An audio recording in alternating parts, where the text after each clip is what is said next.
Bismillahirrahmanirrahim. Allahumma shalli wa sallim ala Sayyidina Muhammad wa ala ali Sayyidina Muhammad.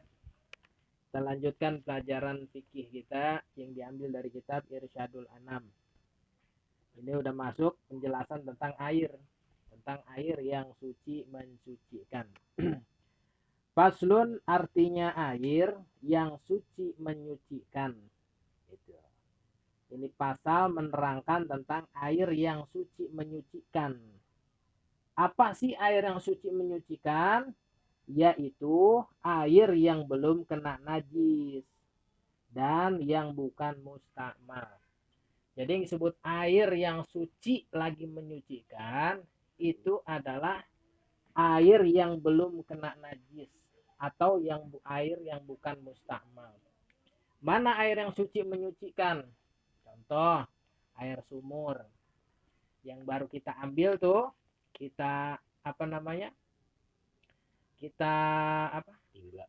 kita timba atau kita sedot pakai mesin air tuh di keran, kita buka keran kita tuh pakai mesin air, begitu kita tadangin tuh di bak yang bersih, nah itu disebut air yang suci lagi menyucikan. Kenapa air yang suci menyucikan? Karena air yang baru kita timba itu, yang baru kita ambil itu belum terkena najis. Benar nggak? Belum terkena najis dan belum mustakmal. Belum digunakan untuk bersuci. Baik berwudu, istinja ataupun mandi. Jadi air yang baru kita ambil tuh itu yang disebut air yang suci mencucikan. Tuh, atau yang disebut air mutlak tuh.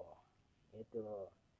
Nah, kemudian bermula jikalau air itu sedikit, yaitu kurang dari 2 kula. Kalau yang kita ambil air itu tuh dari bak tadi tuh, dari kita timba tadi itu cuman sedikit, yang kurang dari 2 kula. 2 kula mana sih ukurannya? 2 kula itu kalau menurut ukuran liter sebanyak 270 liter. 270 liter itu tuh baru disebut air 2 kula. Gitu, kira-kira bak yang kita punya di rumah sampai enggak tuh 270 liter. Tuh, kalau sumpamnya enggak sampai, nah maka itu disebut air yang sedikit. Gitu. Nanti bisa dibedain. Maksudnya kenapa sih harus dibedain mana air yang sedikit atau air yang 2 kula? Karena kalau kita udah bisa ngebedain, nah nanti cara menggunakannya ada aturannya. Bagaimana cara menggunakan air yang sedikit, bagaimana menggunakan air yang banyak. Tuh, makanya perlu kita bisa membedakan antara air yang sedikit atau air yang banyak atau air yang 2 kula. Tuh, kalau yang sedikit bagaimana cara menggunakannya? Ntar dijelasin di sini. Tuh, jadi air yang 2 kula itu sebanyak berapa tadi? 270 liter tuh. Kalau rumah ente kolam atau kolam atau enggak? Ember. Oh, ember gede itu ya? Jalan enggak? Ember kecil. Oh, ember kecil. Hari ada kolam? Enggak ada. Oh, yang kecil juga ya? Oh, iya. Ente? Ya? Ember kecil. Sama. Imam? Apanya? Keran paling. Iya, buat nampung airnya. Kolam apa ember? Ember kecil. Ember kecil sama Iman? Ember. Oh, ember. Kirain ente langsung dari Kali Sanggrahan dialirin ke kamar mandi dia gitu. Kan main dah itu rata-rata sekarang mah, karena rumah sekarang mah kan masih kecil. Kalau orang dulu rata-rata punya kolam, bener nggak? Orang dulu mah kolamnya rumah yang gede-gede, kamar mandi juga gede-gede orang dulu mah. Itu, Bocor mulu pakai kolam. kurang semen, kurang semen kali. Oh iya, iya emang itu kendalanya begitu. Nah, tapi kalau dirapiin pakai itu tuh semen apa namanya ya, damdek itu bagus tuh, ntar ngabisin aquaprop. Ini ngaji apa iklan nih? Aduh, ini untung ini yang punya aquaprop ini disebut-sebut gitu. Nah, itu. Jadi kita harus bisa ngebedain mana air yang banyak, mana air yang sedikit. Kenapa? Karena nanti cara penggunaannya harus hati-hati. Harus dengan cara-caranya. Bagaimana cara menggunakan air yang sedikit dan bagaimana cara menggunakan air yang banyak.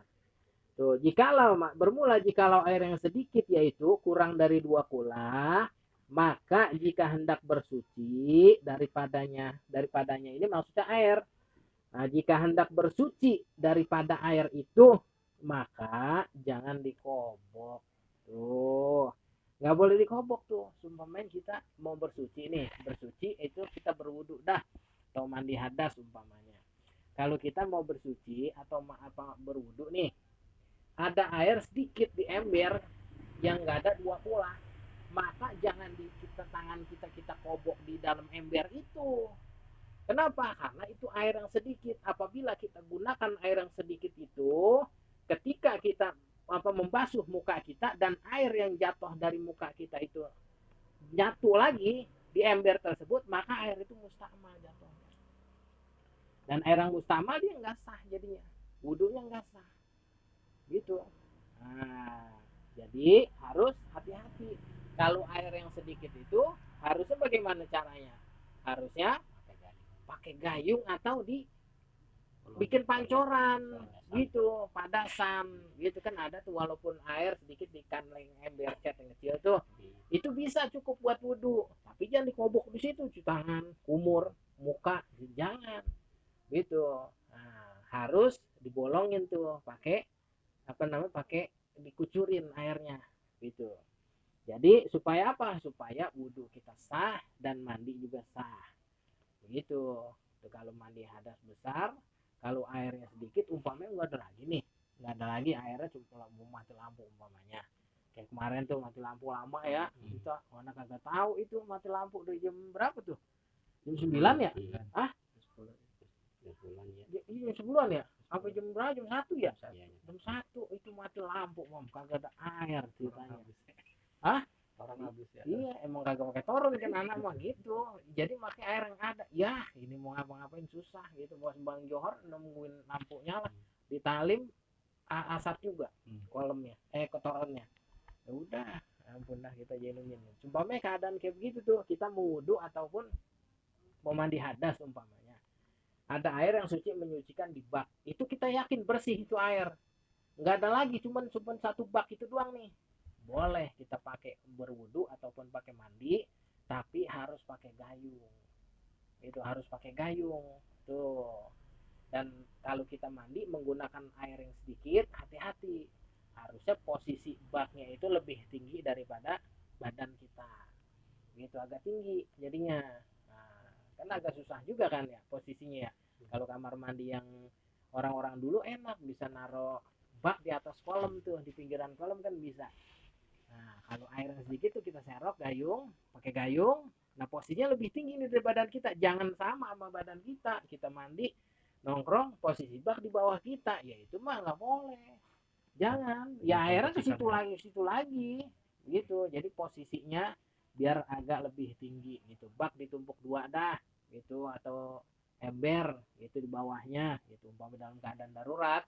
Cuman kalau sekarang biasanya kan kalau kita wudhu atau mandi hadas, airnya kan berjalan gitu. Nah, ini kita bicara ketika air dalam keadaan sedikit, maka harus menggunakan gayung gitu, atau dipancorin nggak apa-apa gitu. Semua wah ada air di padasan doang nih, kita pakai buat wudhu sama buat mandi hadas umpamanya, ya udah dipancoran aja gitu. Kita buka pancorannya, walaupun kecil nih keluar nggak apa-apa, yang penting badan kita nih kebasuh semua gitu, nggak usah sabunan gitu. Kalau orang dulu kan kita belajar, wah kalau mandi hadas harus keramas gitu.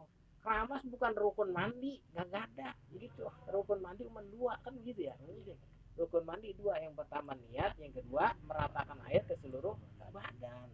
Mau pakai sabun kayak mau kagak kayak gitu, nggak apa-apa, yang penting badan kita ini basah dan bersih daripada najis itu, mam. Begitu, mam. Jadi nggak perlu wah si mam kalau ini beli sampo dulu, sampo clear ya. Iya, nyari merang dulu. Iya, nyari merang. Iya, makanya sampo beli apa sabun. Wah, ini mau kagak sabun, kagak mandi lah, ya nggak bisa begitu. Rukun mandi itu ada dua cuman gitu. Jadi ketika kita menggunakan air yang sedikit untuk bersuci, baik berwudu ataupun mandi hadas, harus dengan cara dikobok atau di pancuran gitu. itu dipancorin airnya tuh, Kucurin. kucurin. Iya, bahasanya susah banget itu ngecek tuh. Ini dikucurin airnya tuh. Itu jadi wudhu kita sah, mandi kita sah dalam keadaan air sedikit. Tuh. Enak yang ngucurin istri sadar. Waduh. Iya, ribet kalau begitu mah. Ribet dah. Iya, udah main dah. Kayak jadi Iya. mandi. Iya, makanya. Berabe dah kalau begitu mah. Iya, kalau kamar mandi gede mendingan kamar mandi sempit lah, udah dah. Gitu. Udah habis ya pembahasan di situ ya. Nah itu jadi kita harus bisa membedakan mana air sedikit, mana yang banyak. Tujuannya itu supaya kita bisa membedakan bagaimana cara menggunakannya. Kalau kita tahu air sedikit, oh cara menggunakan air sedikit begini. Oh ini air yang banyak, oh menggunakan begini, boleh dikobok. Tuh, jadi kita selamat dalam ibadah. Itu kalau kita tahu ilmu, tahu hukum, maka apa-apa ibadah yang kita kerjakan, insya Allah selamat, insya Allah sah dengan sebab ilmu yang kita pelajari. Tapi kalau nggak belajar, nggak ngaji, ya bagaimana dia tahu cara membedakan bagaimana hukum air yang sedikit mana air yang banyak. Kalau dia nggak tahu, udah pasti banyak salahnya. Gitu. Kalau dalam hal ibadah banyak salahnya, ya jangan harapkan nanti ibadah yang kita kerjakan di alam dunia ini mendapatkan hasil nanti di akhirat. Karena apapun yang kita kerjakan di alam dunia ini dalam hal ibadah itu harus dengan ilmu. Kata Imam Syafi'i kan begitu, man arada dunia fa alaihi bil ilmi wa man arada al akhirah fa alaihi bil ilmi wa man aradahuma fa alaihi bil ilmi.